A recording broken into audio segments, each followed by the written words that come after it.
Welcome back to another technical deep dive here in the debug zone. Today, we're tackling a big question and breaking it down with insights from other users.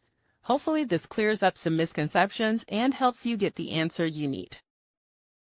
So buckle up, stay a little curious, and let's jump right in.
And that's a wrap.